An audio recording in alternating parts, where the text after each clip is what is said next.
Бәріңе сәлем. Бұл шығарылымды және басқа да жобаларды Easy мобилді қосымшасынан көре аласыздар. Easy бұл сенің ойын-сауық операторың. Бір мобилді қосымшада эксклюзивті видеошоулар, подкасттар және тікелей эфирде үздік артистердің концерттерін көруге болады. Сонымен қатар радио, музыка және жүздеген фильм мен ойындарда осы қосымшада. Барлық контентті Қазақстанның кез келген жерінен көруге болады. Ал осының барлығы су тегін. Қосымшаны жүктеп, контент көру арқылы өзіңе бонус жина. Содан кейін бонустарды гигабайт немесе минуттарға ауыстыр. Қосымшаға тіркел, сәтті қаралым тілейміз. Барлығыңа сәлем достар. Бүгін бізде өте қатты топ подкасттың 9-шы шығарылымы. 9-шы. Өткенде Руслан Таймен болды, бүгін сенімен. Құтты болсын. Бұл Мұхтар Ерлан уже ютубта стендабың шығып қойған ол кезде уже. Егер Мұхтар Ерлан стендап десеңіздер, мен қазақ тілін білмеймін деген стендап шығады. Бірақ қазақша сөйлей аласың. Сөйлей аламын. Мен түсінесің. Түсінем, бірақ өте қатты топ сөйлей алмаймын енді. Жай сөйлей аламын. Белгілі стендапер Тілеген Еркінбеков ютубты бағындырмақ. Жаңа подкаст шоуын ашқан Тілеген Еркінбековтің айтуынша бұл YouTube саласындағы жарып шығатын жоба болмақ. Сен негізі отбасында бәрі қазақша сөйлейсіңдер де? Или бәрі орысша сөйлейді? Бәрі қазақша сөйлейді. Ата-анам қазақша сөйлейді. Сен ағам орысша сөйлейді, мен орысша сөйлеймін. Неге олай болып кетті? Білмеймін өзім. Мен орыс мектебін бітіргем, сол үшін. Сен үйдегілерін сонда орыс мектебіне берді ма сені? Мен вообще қазақ мектебіне берейін деген. Мектепке апарған күні мен ағамды орыс мектебіне жіберейін деген. И сол күні мамам басқа бір қыздың мамасымен сөйлес қалды да, и сұрайды, неге қазақ мектебіне бердің деді. Ол да қазақ қыз болған. И соның мамасы айтты мен мамама. Ол мектепте информатикада компьютерлар жоқ деп, осы жерге бере сал деген. И сол күнде мені де бере салған мектепке. Получается, сен тупо бір апайдың кесірінен, көршілердің кесірінен орысша мектепке кетіп қалдың ба? Ече қалай? Менталитет. Жақсы, біздің мектеп қатты орыс емес енді. Бізде көп ұлттар оқитын мектеп болған. Сол үшін білінбеген, орыс мектеп сияқты деп. Бірақ содан орыс мектеп аралас болып кетті ғой бір кезде. Енді ол тек орыс мектеп емес, орысша қазақша мектеп. Жай мектеп қой енді бәрі. Сөзсе түсіндіңіз. Короче, 20 минут, 15 минут можем просто обо всем говорить. Потом мен уже ақырын сұрақтарды қойып баста кетемін ғой. Давай. Не так, что вот деп. Жанып отырасың, потому что ішінде непонятно, как себя вести, что говорить. Сен қандай мектепте оқыдың? Мен чисто қазақша оқыдым ғой. Полностью қазақша. Қазақтар маңайымда. И все. Мен осы қазақ мектебін оқымаған үшін, сөйлемеген үшін мен осы қазақ менталды до конца түсінбеймін. Көп жерде ма? Көп жерде көп дәстүрлерді түсінбеймін. Көп приколдарды. Орыс менталды да қатты түсінбеймін. Мен, білмеймін өзім кім екенімді. Өзіңді таба алмай жүрсің ба? Өзімді тауып жатырмын енді. Білмеймін, именно біздің кезімізде, біздің мектептегі қыздар бар ғой, андай болатын. Қазақ қыздары тоже, бірақ бізді менсінбейтін, олар андай қыздар болды, 50 Cent тыңдайды, мен де сондай болғам. Ашер тыңдайды. Ал бізде, мысалға біздер андай Музарт тыңдаймыз. Сондай тыңдаймыз, и олар бізді мамичтар деп андай қатты менсінбейтін. Мен де сондай болғам. Мен андай зарубежный музыка тыңдап, қазақ музыкасын менсінбей жүргем. И қазір заты бәрін тыңдап жүрмін. Қазір тыңдаймын, осындай күшті әншілер бар екен деп жүрмін. Ну, нормально, этап қой, бір какой-то этап. Бұнда жүргем, выключи это. Ну, мен білмеймін, сен кезінде комьюнити болды ғой, атвал дейтін. Сонда как будто қатты прогрессивный молодежь зрительдерде сондай болған секілді болып көрінді да, и мен бүйтіп келетін да, қарайтын да, андай неформалдар көп ішінде, бір какой-то... Походу бәрі солай ойлайтын. Сондай, походу емес, конкретно сондай болатын, потому что мен келем да, басқа жерлерден қарағанда сол жер сондай болатын. И мен даже өзім бүйтіп келіп, мен өзім қарап, анау андай киінеді екен, мынау мынандай киінеді екен деп, бүйтіп тоже қарап, басқа киімдер алуға тырысып, сөйтіп мен Алматыға келгенге дейінгі фотоларым бар ғой. Астанада жүргенде, мысалы, фотоларымды көрсең, қаттандай күлкі. Вообще өзіме ұқсамаймын қазіргі өзіме ұқсамаймын. Менікі де сондай, мен де киінгенде маған күлетін атвалға. Мен келгенде Нұрасан күлетін, ой сен. Киімді қалай таңдайсың вообще? Киімді? білмеймін, жай стендапқа шығатын Иә. мысалы андай бір образдар бар ма или бәрі қалай киінеді солай киінемін ғой примерно. стендапқа да солай жүре бересіз Иә. спокойно. Қалай комфортно солай шыға беремін маған бәрібір. Менің образым жоқ қой солай специально киінетін костюммен шығып сабуду сияқты. Сен бірінші рет стендапта қай кезде шықтың? Неше жыл болды айналысып отқаның? 5 жыл болды. 2019-да шыққан. Бірінші рет па? Иә. Относительно недавно. Почти бірдей екенбіз, Иә. плюс-минус. Мен 2019-ның аяғынан бастап бірінші рет шықтым да. Сен шыққан кезде андай приведи с собой 2 друзей деген болды ма? Алматыда болған жоқ қой ондай. Вот, сондай болған жоқ қой. Астанада ондай болды. И мен 2-3 айда бір-ақ рет шығатынмын из-за этого. Потому что мен достарым 1 рет барады, 2 рет барады деп, блядь, тілеген надоелсің сен. Қойшы, бармаймыз деп, короче, бармай қояды. Жоқ, бізде болған жоқ. Мен бірінші рет неде шыққам. МЧС стендап деген не болған топ. Маленький черный стендап клуб деген. Ол жерде Руслантай как раз сол неде болған. Сол open майктарына барғам, и адам нормально жинаған олар. Где-то 60 адамдай болған. Жаман емес. И мен видеом бар, бірінші шыққан. Дірілдеп тұрмын осылай. Натуре ма? Иә. И шуткаларың өтті ма онда? Иә, сол жерде нормально өткен. Аблязов туралы әзілім. Сол Айтып кезде бере аласың ба? Қандай? айтқам ғой. Айтпай-ақ қояйын. Қазақша бір түрлі естіледі. Жоқ, орысша айта берсең бола ма? Қорықпасаң айтшы ал. Ол маған Көтің шыдаса айтшы ал. айтпай қояйыншы. Шучу. Айтпайын десең өзің біл. Айтпаймын. Ойнап айтамын. Жоқ, айтпаймын. Сөз. Неге ойнап айтамын дейсің? Ол мен білмеймін қай контекстте айту керек ол сөзді. Жарайды. Қазақтың тойларына қаншалықты жиі барасың? Мен вообще тойларды жек көремін. Мен соңғы рет қашан барғам білмеймін даже. Мен өзім ағамның тойына бармағанмын.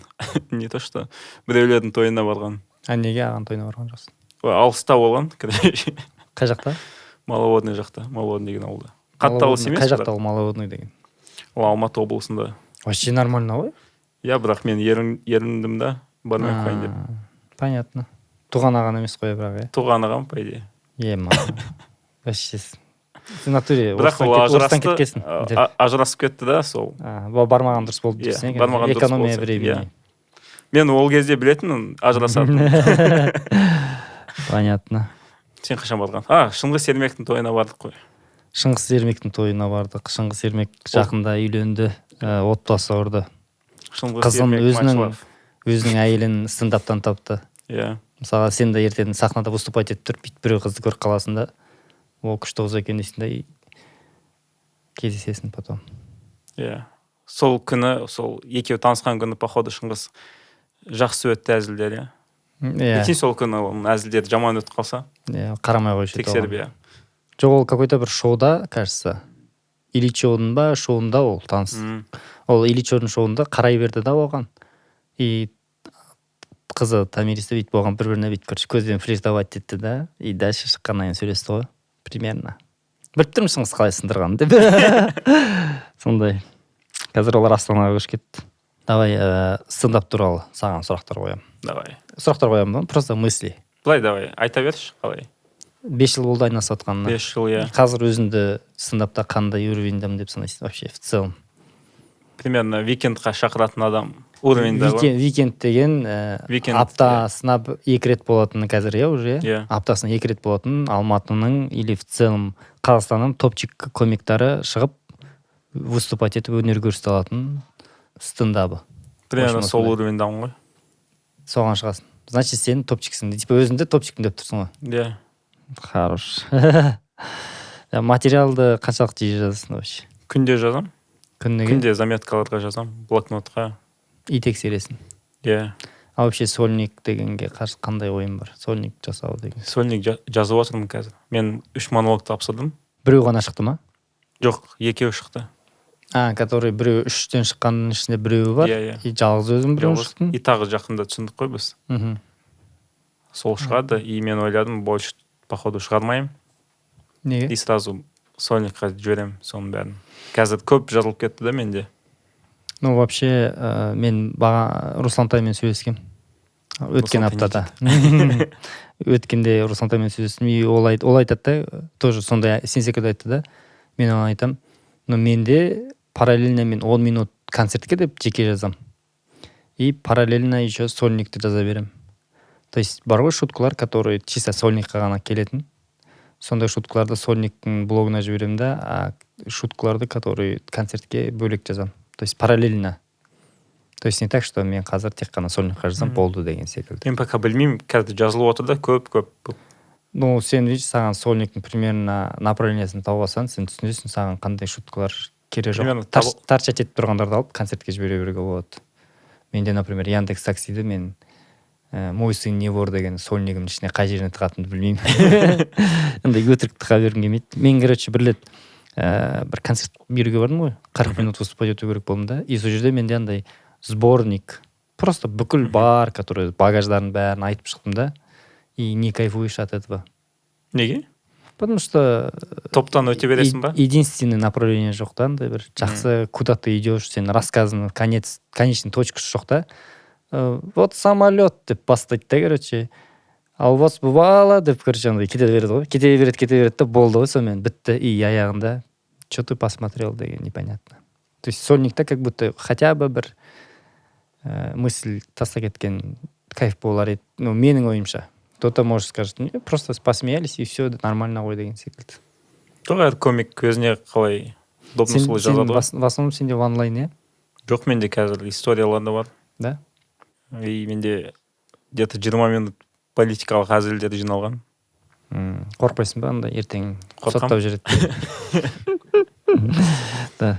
Сен осы бірінші выступление қалай болды? Астанада болды, иә? Астанада.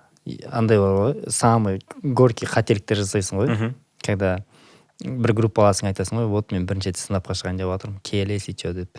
Давай барам дейді да. И мен все деймін да, короче, и ертеңгісі күні универға келем, магистратурада оқимын бірінші курста. 9 адам тұр ғой. Тілеген сен бүгін кешке стендапқа шығады екенсің ғой деп, бәрін айтып қойған ғой уже. И 9 адам плюс қояды ғой, типа барамыз деп. Мен тұрамын да, ё-моё деймін, звондаймын, короче, 9 адам келеді менің артымнан. Ема деп, ол кезде кім, Сәуле, Байболова, Зарина Байболовалар ғой. Бірақ Жамбыл Күлдеев ұйымдастырады стендап Астанадан. Мен айтам, 9 адам келеді деймін. Все дейді. И тұрады да, осындай үлкен столик, 2 столик қосылады. И адам 9 адам келіп отырады ғой, натуре. Прям 9-10 адам отырады. Ішінде 2 досым бар, 9 одногруппнигім бар. Вообще 2 левый семейдің қызы бар, таныстарым деді 13 адамдай отырады ғой. Ема деп түсініп, полный зал отыр осыдан. И все, комиктер басында Зарина Байболова шығады, ведущий, типа жүргізіп отыр, бәрі нормально сөйлесіп отыр, анау. Это что за столик дейді, короче, толпа отыр ғой. У нас сегодня друг выступает, дейді. Кто дейді? И мен тұрам дейді, қолымды көтеремін. Зарина, это твое, типа, самое худшее решение деген секілді. Қазір кірмесенің алардың бәрі. Сен сол достардың бәрін қолданып, где-то 2 айдай выступать етіп болған. 2-2-ден шақырып. По идее, и мен, короче, тұрам да, шығам да бейт сахнаға, оқимын материалдарымды. И анандай болады ғой, бір қыз болады ғой, который прям активно хочет тебя поддержать. Андай, көмектесем деп, иногда плохо жасап қоятын болады ғой. И бір шутка айтып қалам ғой. Ол кірмей күлсе бәрі нормально білінбей кетеді да. Яғни бәрі күлмей қалады ғой. Бірақ ана отырады, мен поддержка беріп жүруім керек, в тишину кетпеу керек деген секілді ой болады да. Шутка айтып қалам, и бәрі тыныш отырады да. Дейді. Анаған қарайды да бәрі айырылады, короче. И мен андай никчемныймын ғой бүйтіп. Давай! Осындай ғой. Деп әйтеуір үйтіп ақыры жүргіздім да, сонымен 5 минут выступать еттім. Местами айырдым, жақсы. Менде андай шутка болған, ең бірінші материалымда. Ол кезде президенттің андай, типа, 2 сиыр деген. Вот 2 коровы, бірдеңе, сүтін неметіндер, сауындар, сүтін алындар, сатындар деген пайда болды ғой. И сол кезде, короче, андай актуалка тығам ғой. Мен вообще өзім ойларымды иногда контролировать ете алмаймын деп. Мен автобуста келе жатқан кезде бір сыған автобусқа кірді деймін, короче. И бүйтіп жерге отыра кетті, бірдеңе оқыды, и адамдардың бәрінен ақша жинап алды деймін. Ну, я подумал, это же хорошая инвестиция, деймін, типа, если сенде сондай 5 сыған болса, ты можешь зарабатывать, типа, если даже в день 5000 тенге, это в месяц осындай деп, короче, неше түрлі айтам да. 5 цыган туралы айтам, короче. Потом, мне кажется, 5 цыган это лучше, чем 2 коровы дейм. Осындай нәрсе айтам ғой. И ол қатты кіреді, бәрі нормально, все, аяқтаймын. Но на тот момент бірінші шыққан адам үшін ол жақсы уровень. Просто видишь, андай КВНский скилл бар да, шуткалардың формасында. И сөйтіп, короче, бәрін айттым, бітірдім, сонымен айырып шығам да. Достарым көзінше, чуть-чуть не опозорился, әйтеуір нормально, бәрі мақтады сонымен. Потом уже мен ойладым, все, я в стендапе все могу дедім. Фигня, оказывается, ваш стендап деп ойладым, короче. И потом екінші рет жаңа материал алып келдім. Қатты шірідім 5 минут бойы. Терім ағып, кеттім кеп сахнадан. Ешкім күлмейді, бәрі былай. Сосын ақыры сөйтіп выступать етіп болдым да. Шығып кеттім да. Жыладың ба үйге барып? Жамбылға келдім да айттым, а почему они не смеялись дедім. Сосын айтты, ты КВН играл раньше, деді. Мен айттым, да. Ну, тебе надо быть с собой. У тебя придуманные шутки. Напиши о себе. Что ты хоть чувствуешь, что ты, чем ты дышишь, напиши, деді. Деп соң үйге барып, позе эмбриона жатып ұйықтадым. Үйге барып, мне 26 лет деп, можно хлеба деп жаздым. В общем, сондай болды. А мен вообще сахнаға шыққанды қорққанмын. И маған өте қиын болған бірінші рет шығуға. Мен даже мектепте тақтаға қарай шығуға қорқатынмын. И мен еще 2014-тен бастайын дегем. И келесі жылға қалдырап кете беремін да. А сен 14-те уже стендаптың барын білдің да? Алматыда барын білдім. Мен вообще 2009-дан бастап қарап жүргем. Ешкім түсінбейді еще ауылда. А сен уже ауылда жүріп, уже біліп жүрдің? Иә, мен дискіға жазып өзім, үйде DVD-ға қосып көретінмін, Джордж Карлин кімдер. И сол Алматыда не шықты ғой? Open mic бірдеңке басталып кеткен сол кезде. Сол кезде шығайын дегем. И мен қорқатынмын, ой, сосын деп. И 2019-да Назарбаев кетті да. Мен ойладым, уақыт келді деп. А мен, получается, мен келген кезде сен выступать етіп жүрдің. Сен уже қай кезде бастадың? Где-то мартта. Бірінші выступление мартта, иә? Иә. Мартта бірінші и апрельде екінші выступление. И сосын МЧС жабылып қалды да. Выступать ететін жер жоқ. Солай жылдың соңында үшінші рет шыққам. Еще қалай болды бірінші выступление сенде? Бірінші жақсы болды, ну примерно. Просто басқалар мен ойлағам, кімдермен выступать еткенде бәрі типа жыртады деп. И, короче, open mic басталғанда бәрі, короче, тишина өтіп отырды. И ойладым, қазір менде, ну, уже мен қорқаным кетті да, аналар, типа, ешкім күлмейді, аналар нормально жүр ғой деп. Сондай нәрсе бар, когда бәрі айырып атады ғой. И сен андай уайымдайсың, ё-моё, қазір если мен единственный шірсем, ұят болады деп. А когда уже бәрі кірмейді ғой, сенде единственный кайф нәрсе, сен типа тұрасың да, но қазір кірмесе, как все, нормально, ешкім мені осуждать ете алмайды, потому что и так өздері де кірген жоқ. Но я могу еще и развивать деген нәрсе бар ғой. Иә, мен алдымда екеуі, короче, вообще өтпей қалды да. Біреу атасы моншада жанып кеткен, қайтыс болып. Соны айтып отыр да, ешкім күлмейді, наоборот, грузить етіп тасталды да залды.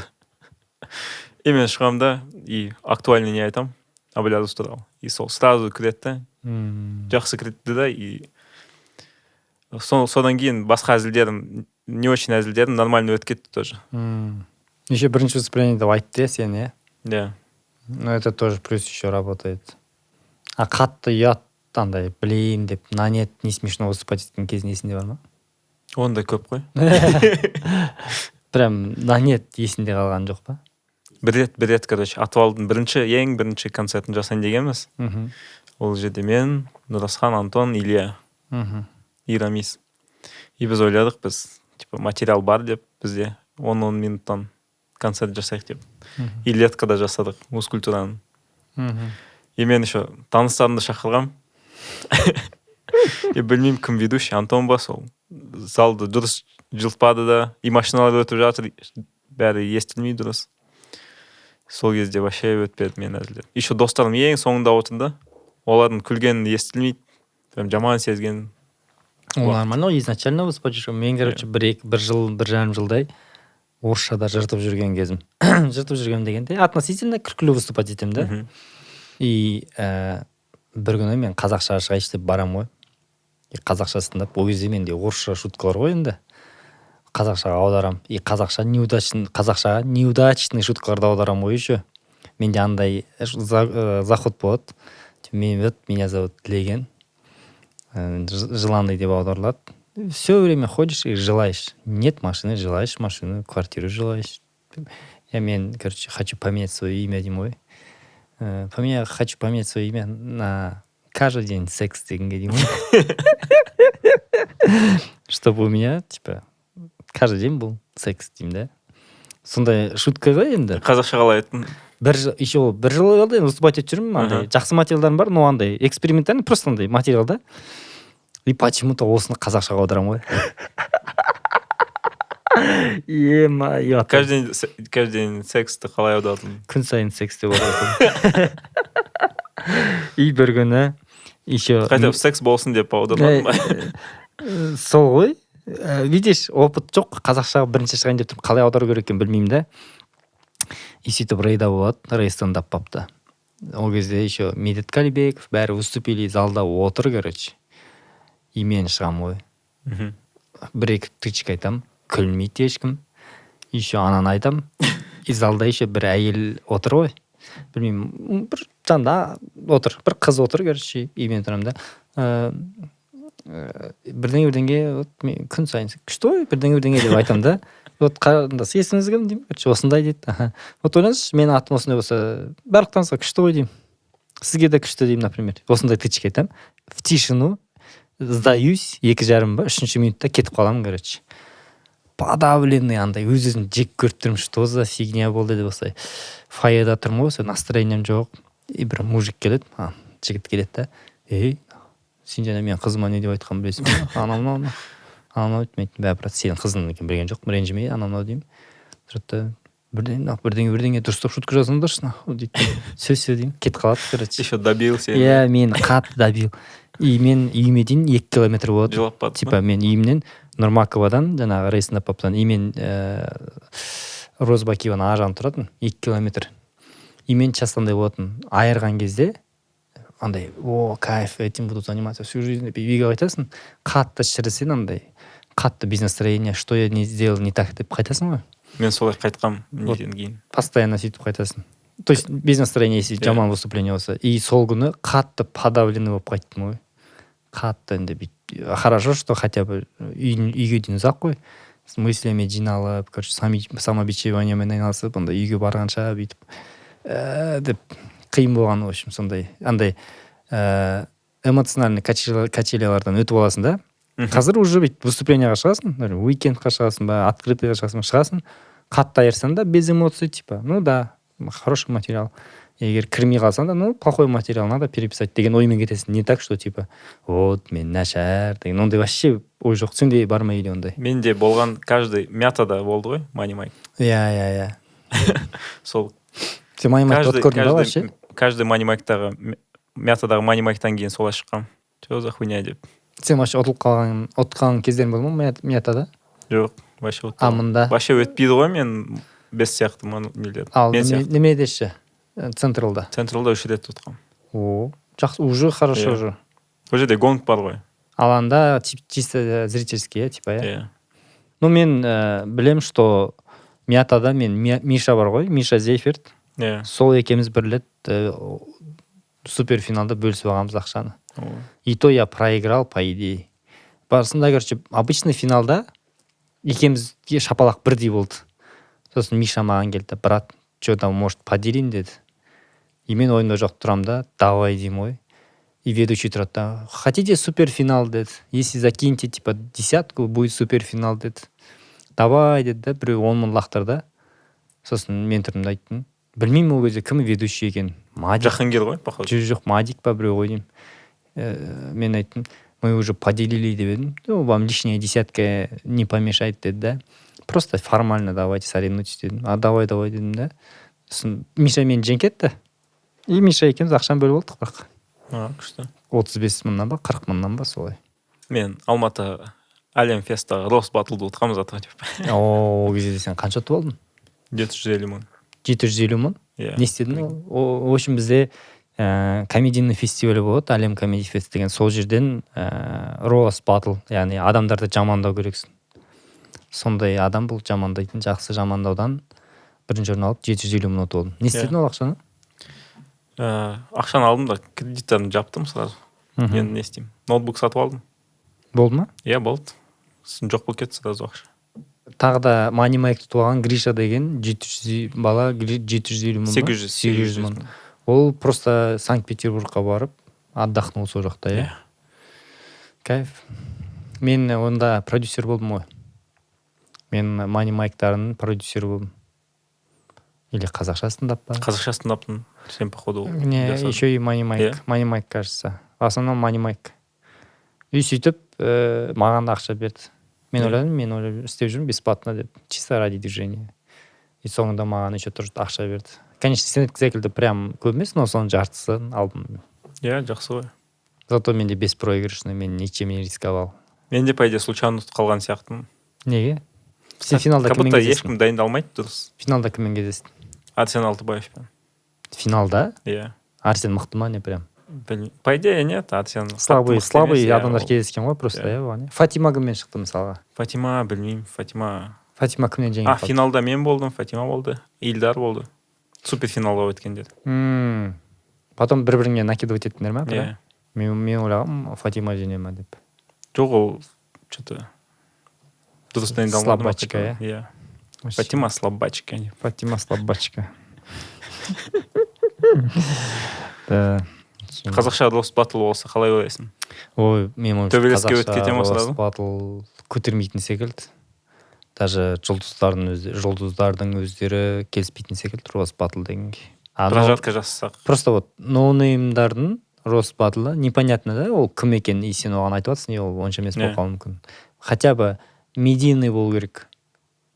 Например, мысалға Слава мен Мадик, там, Руспен, там, не знаю, кто-то деген секілді. Солар бастаса, поинтереснее болады.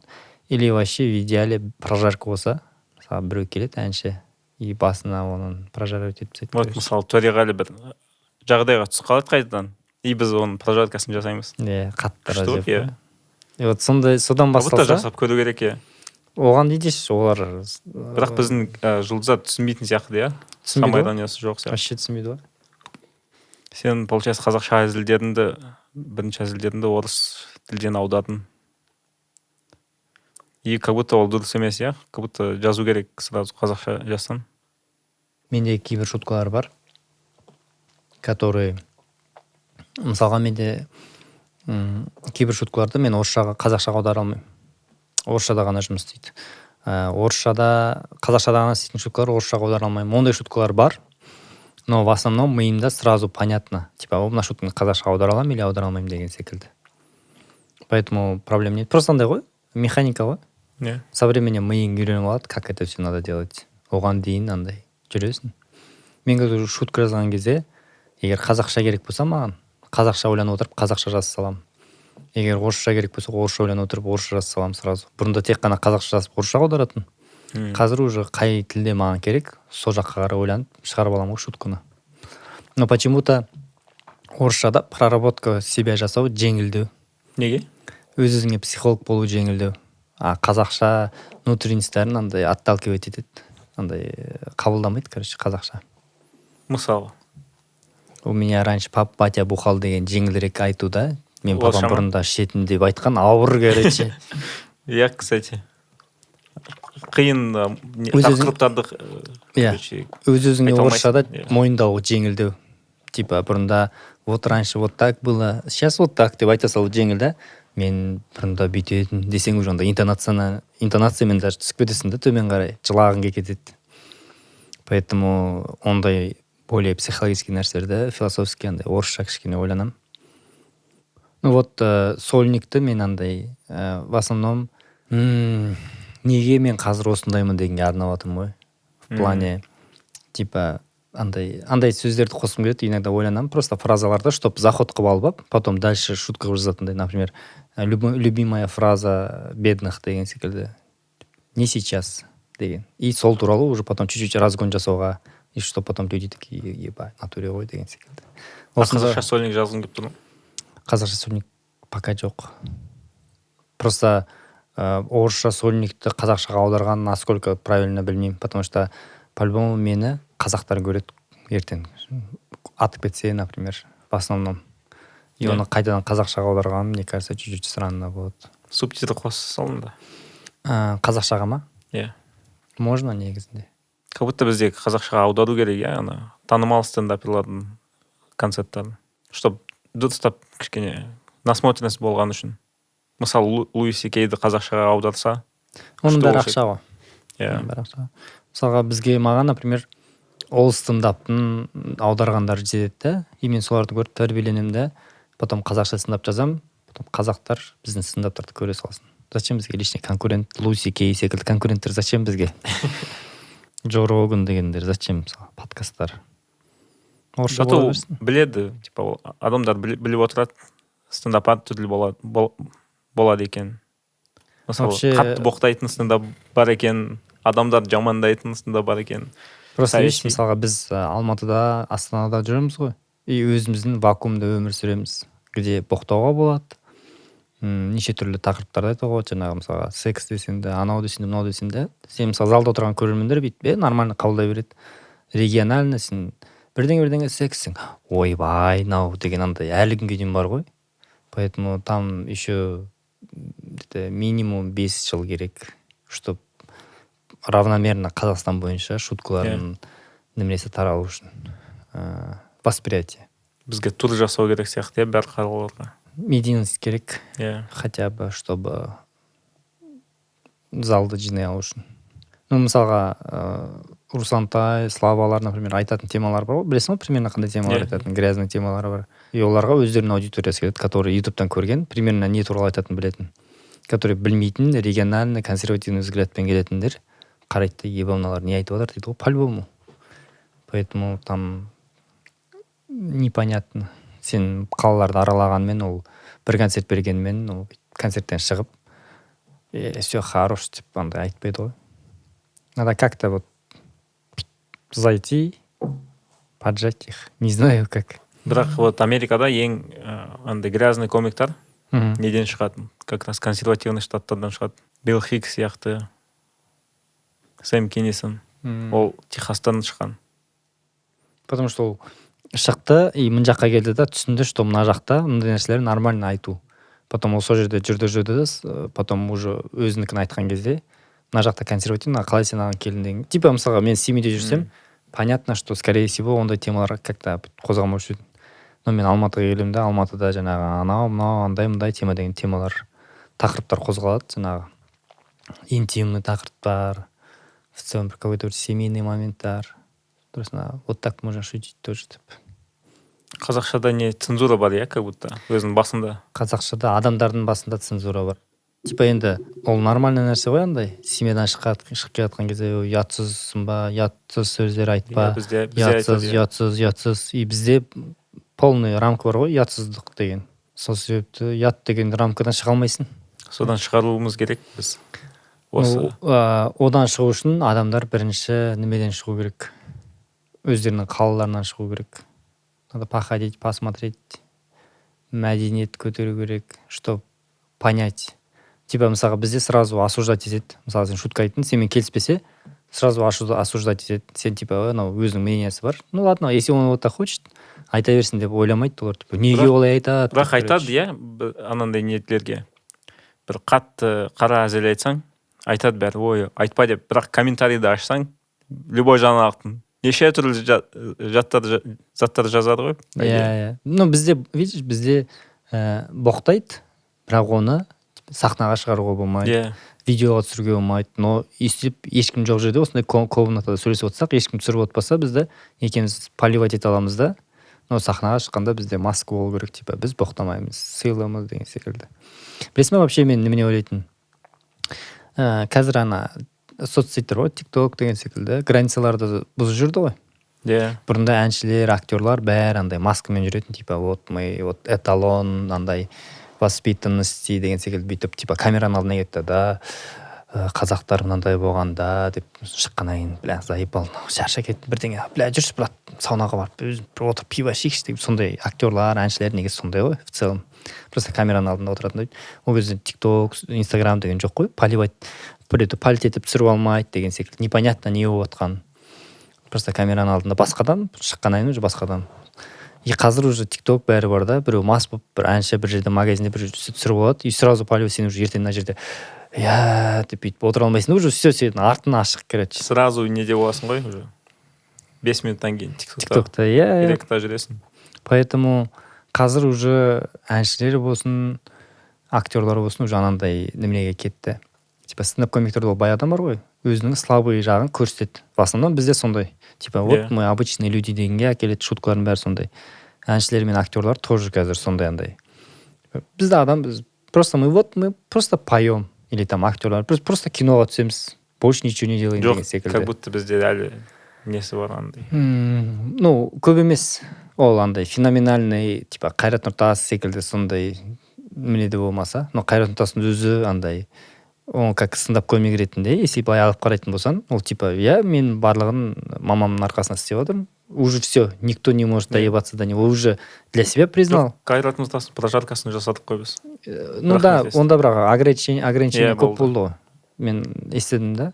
Но ограничение көп болды, поэтому әлі прям қатты дайын емес. Но в целом даже прожарка жасаған болғанның өзі уже разъеб. Сондай ойлар бар менде. И жақында Майдина Садуақасованы көрдім бір немеге. Тикток тренд бар ғой, индийский өлеңмен мейкап жасайтын бүйтіп. Соны түсірген ғой. Сондай нәрселер айырады мені. Неге? Менің миымда просто Майдина Садуақасова қаттындай легенда ғой. И типа ондай нәрсе істейді деп ойлаған жоқпын. Янан көрген кезде бүйтіп залипать етіп 2-3 рет көріп отырып қалғасын ғой, деп миым істемей қалды сөйтіп. Мен тиктокта андай жай вот адамдар бар ғой, типа вот обычный среднестатистический адамдар, қазақтар бір ауылдарда или бір жерде жүретін случайно видео түсіріп қалады ғой. Сондайлар айырады. Андай бір бала магазинда, например, кір сабын алайын дегенде көріп бердің видеоны. Бір бала дайте мне грязное мыло деп. До конца. Мен бар ғой, таңғалатыным Қайрат Нұртас қатты всегда трендта жүретін. Әлі де жүреді ғой трендта. Любой мысалға бір қатты ілініп алған, короче, мысалға кезінде бәрі кино түсіріп кеткен кезде кино түсірді, атты, өлең жазып жатыр, нормально кетеді да, потом тиктоктан бір тренд шығады, просто андай соны істей бастайды да, и атады, короче, андай қатты жарасады, любой не істесе де жарасады өзіне. Феноменальный прям қатты. Киносы да жақсы. Киносы, конечно, банк карточкасы деген потолок деп ойлаймын. Жоқ, Арман деген кино мысалы өте по идее. Арман деген киноды не істеп еді? Пока ангел спят деген. Сол ғой банк карточкасы. Жоқ, ол өкініш деген киносы. Да? Арман деген киносы ол зорлық, зомбылық туралы, короче, сондай. Неге мен көрмедім ба или? Бай адамдардың несін. Қалай обычный адам сол бай адамға қатысы шығатын. Сен Төреғалидың киносын көріп пе едің? Көргем я тоже.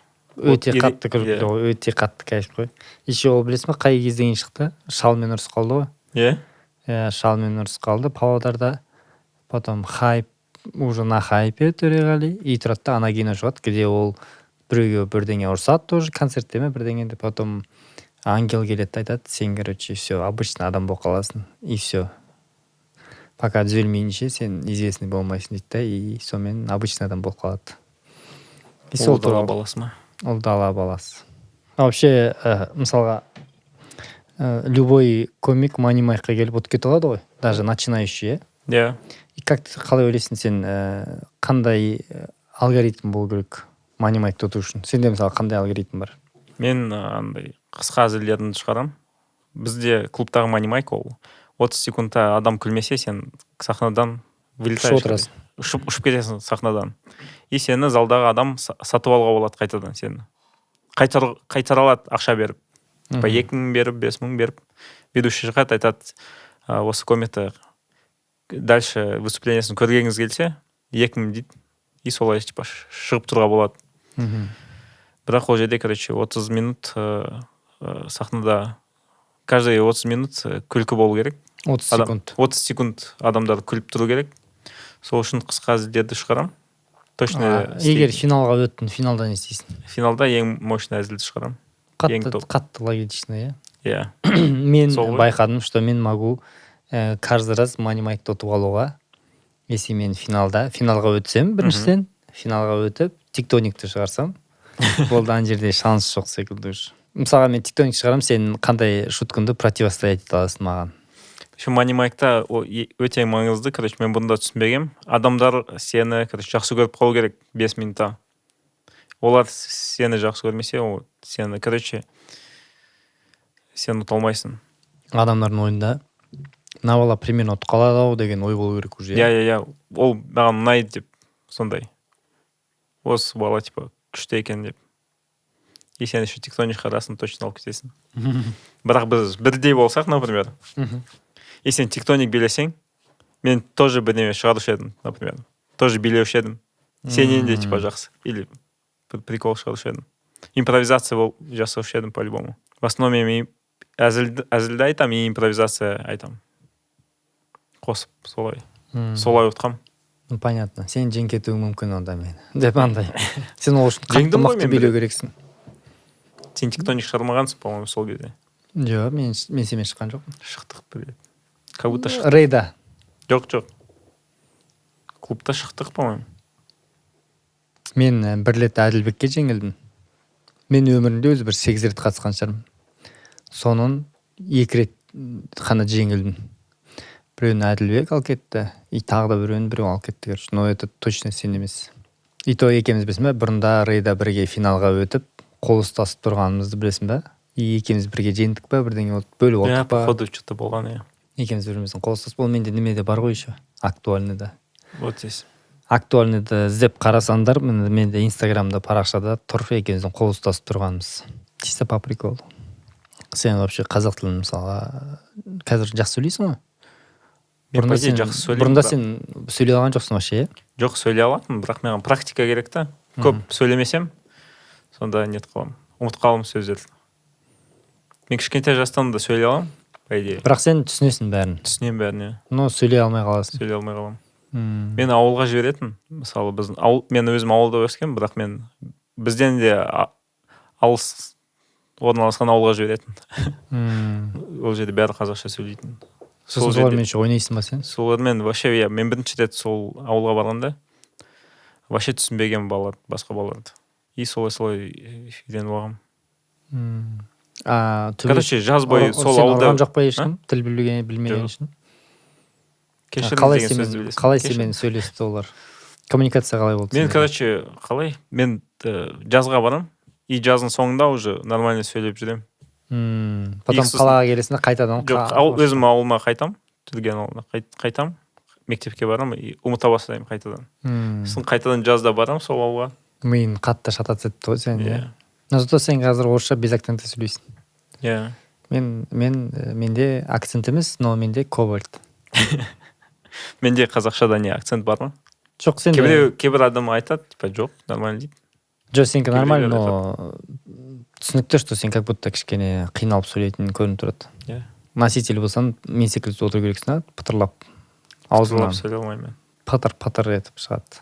Мен де деп. Андай сөйлегің келмей қалмай ма, когда біз прикол ұстаған кезде саған қазақшаңа? Жоқ, по идее. Нормально ма? Мен түсінем ғой, неге прикол ұстайтын. Біз бұнда прикол ұстайтынымыз орысша сөйлей алмайтындар ғана наоборот. Да? И ешкім ренжімеді ғой, например, мысалы. Бізде наоборот, андай орысша сөйлесек таңғалатын. О, сен орысша сөйлейсің бе? Базар жоқ деп, андай бір. Иногда андай, сен орысша жақсы сөйлейсің ғой, бар сөйлескеш деп. Менде андай болады, иногда четко аузынан вылетать ететін андай орысша. Что мен өзім таңғалып қалатын, мен базар жоқ сөйлеп қояды екен ғой орысша деп. Иногда бүйтіп аңқ деп қаламын. Тоже андай перенастраивать етіп үлгермей қаласың да, и сөйлей алмай қаласың. Мен түнгі студияда істедім ғой. И түнгі студияда істеген кезде ушка деген нәрсе бар. Ана Сабуров солар келеді ғой. Сабуровтар келген кезде олар қазақша білмейді. Нұрлан Қоянбаев қазақша сөйлейді. Нұрлан Сабуров орысша жауап береді, бірақ не айтқанын надо перефразировать, бәрін аудару керек, перевод жасау керек. И ушкасында мен отырам. Мен отырмай тұрып, басқа Шыңғыс деген бала бар. Сол дайындалып жүреді. Ушкада мен отырам деп. Перевод дайындалады, короче, андай бүйтіп тексереді. И дәл моментте бүйтіп мен АСБ-ға режиссерскіге кіріп келемін, сөйтіп. Я бүйтіп қарап тұрам экраннан. Анау ну что, қалай сен жағдайың қалай жеттің Қазақстанға деп естиді ғой. Ана бала жан кетеді ғой бүйтіп. Тілеген. Отыршы деп. Именно отырамын да осылайынан. Резко басам да, как дела у вас, как добрались до Казахстана деймін да, короче. Жібере салам деп бүйтіп. Өзің отырсашы деп, короче. Брат, мен что-то жан кеттім деп. Сабылов соңында түсінбеді ма не сонда? Мені Как вы добрались до Казахстана дегенде? өзі егер выступлениесін қарасам, түнгі студияға келген. Есі отырады да. Бүйтіп жауап береді, короче. И бүйтіп басам да. Сұрақтар ғой, типа, сен жалпы бірдеңе бақ, болашақта қандай концерттерің бар десе, непонятно ғой, концерттерің деген сөзі ғана түсінесің ғой. Когда запланируем ближайшие концерты, есіне жібере саласың. Ну, ближайший концерт у меня деп анау бастайды. Сен тұрасың все деп. Сөйтіп әйтеуір бүкіл 1 сағат бойы аударып шыққанма отырып. Қатты қолым бүйтіп дірілдеп, ё-моё деп қазір Нұрланға сұрақ қойып, мен оны білмей қалсам моменте не болады деп. Но уже местами Нұрлан да иногда бүйтіп орысша сұрақтар қойып, екі Нұрлан бір бөлмеде местами орысша сөйлесіп, короче, сөйтіп нормально болып кетті. Мына жақтан еще салтанат, дәулет дегендер сұрақтар қояды, в общем. Қиын болған. Орысша сөйлейтін қонақтар келсе қиындау. Типа, ушкаларында отыру керек та. А түнгі студияда ондай адам қарастырылмаған, который перевод жасап отыратын. И біз сценаристпіз, еще өзіміз ушкаға отырамыз ғой. Өте қиын. Потому что моменте қуып қалуы мүмкін да. Сол үшін перенастраиваться ету керек. Мен кейде қазақшада выступать етіп тұрамын да, и сөзді ұмытып қаламын да. Қандай сөз екен деп, и былай тұрып қаламын. И залдан біреу айтады, былай дейді. Менде де орысшада сондай ғой. Нормально. Сен видишь, бірақ бұнда қорқатынмын сол моменттерде. Қазір біреу тұрып кет деп айтады. Не деп отырсың деп. Ну, сен соңғы қазақша эфирін вообще топ болды. Ол бұйырса. Ну, на эфир шыққанша мынаның ол шығып қояды однозначно. Ол жерден кіріп көрсе болады, қандай қазақшасы керемет, и шуткалар да керемет екен Мұхтар Ерланның. Молодец, Мұхтар. Рахмет. Үлкен концерттерді жинауға. Типа тур, ештеңе ондай ойда жоқ па пока? Пока жоқ. Адам келмейді ғой мен жинасам. Двойной, тройнойлар жасаған келмей ма балалармен клубтағы? Жоқ, жасап жүрміз ғой кейде. Кіммен жасадың мысалы? Не болды бізде? Үлкен проверкада қатысып бердің сен? 4 адам, 20 минуттан. Иә. Сондай кім болдыңдар? Мен, Слава, Айрапетов болды. И Ульяна. И адам көп жиналған. Вторник па? Вторник күн. 20 минуттан ба? Иә. Сол даут болған. Кім бірінші шықты? Мен бірінші шыққам. Ичо қалай болдың? Айырдым ғой мен. Да? Ульяна сосын екінші шықты ма? Андрей шықты. Ичо қалай болды? Білмеймін, мен кетіп қалдым. Айырдың да, нафиг мен кетіп қалдым ба? Иә. Что-то слишком жақсы болып өтіп қалды да. Разогрев кім жасады? Сергей Глушков. Ну, мықты жасайды. Сергей Глушков па мен? Тимур Шевирскийпен жасастырып тұрмын. Мен жақында ведущий шығып жүрдім ғой енді. Разогрев жасап, иә. Уже 4-53 рет шыққам. Вообще жаман. Адамдар ұялып қалам ғой. Адамдарға айғайлап, күлімдерлеп. Еще ана нелер бар ғой, типа. Давай, типа, хлопаем дегендер бәрін ұмытып, правилаларды бәрін ұмытып. И тұрмын, не ету керек деп, солай деді. 15 минут тұрдым, ойладым, жетеді. Бұл жетеді деп. Бұл қай жерде? Короче, зал еще вообще не етілмаған, жылымаған, и Дариғаны шығарам ғой бірінші. Неге еттің? И Дариға айтады, бля, почему меня первый деп. И че, ол шырды ма сосын? Жоқ, нормально болды, по идее. Сен агрессиямен күлдірттің ба, типа? Иә. А неге сен ведущий жүрсің қазір? Үйрену керек. Импровизация? Иә, импровизация. Уча қалай получается импровизация? Пока жоқ, бірақ практика керек та. Сразу болмайды ғой менде еще. Басқа вайп. Менде импровизация. Адаммен сөйлесетін не емес қой менде. Залмен. Бізде Руслантай да қатты импровизация жасамайды. Бізде кім импровизация жақсы? Аманжан, Арсен, Слава. Сен тоже. Менде относительно иногда жақсы нәрселер шығып кетеді былайынан. Незапланированный. Мақсат моделі бар, Әділ Әбдіғап бар, Темірлан Жалдыбаев бар. В общем, нормально біраз. Көбісі солай үйреніп алды ғой? Мен бір байқағаным, ертең выездарға шығасың, турларға, сол кезде қатты керек, қатты көмектеседі. Иә. Потому что моменттер бар, когда менде, например, кейбір кездерде импровизация қатты кіретін, чем материал. Мен материал оқып атам, 6 минут болды, қатты күлкі емес, средний күлкілер. Кішкене сөйлесіп болу керек, И иә? бірдеңе айтып қалам, короче, күледі. И оған мен дальше добивать етем біреуге. Үйтіп қатты күлдіртіп аласың да, уже лояльность пайда болады какой-то. И незаметно материалын үйтіп тығып жіберіп жалғастырып алып кетесің, ұстап аласың, короче. Вот сондай кездерде импровизация керек. Иван Ильин дегенді білесің ба? Иә. Соның концертін түсірген, сольнигін түсірген ғой. И выступление кезінде 5 минутта материал кірмей жатыр. И тұрады. Аутсайдтағы ма? Аутсайдта. Так, стоп. Мне не нравится, как вы смеетесь дейді да. И біраз импровизация жасайды да.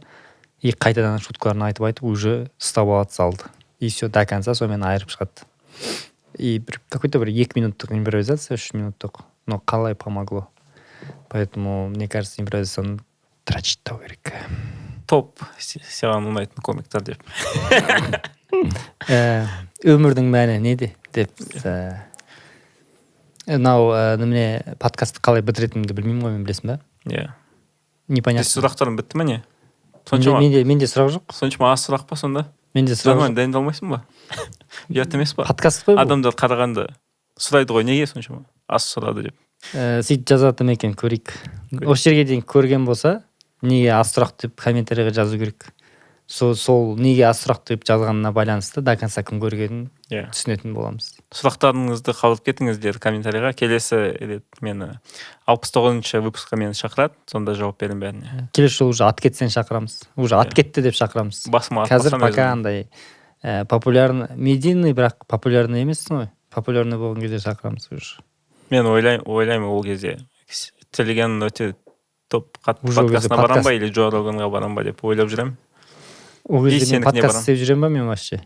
Бұл подкаст топ бір подкаст болады. Давай, короче, сен көтеріліп кетсен, иә, қатты ат кетсен, мен подкаст жасап жүрмесем да, бір рет жасап, өзген алма салам подкаст. Лайв жасайық.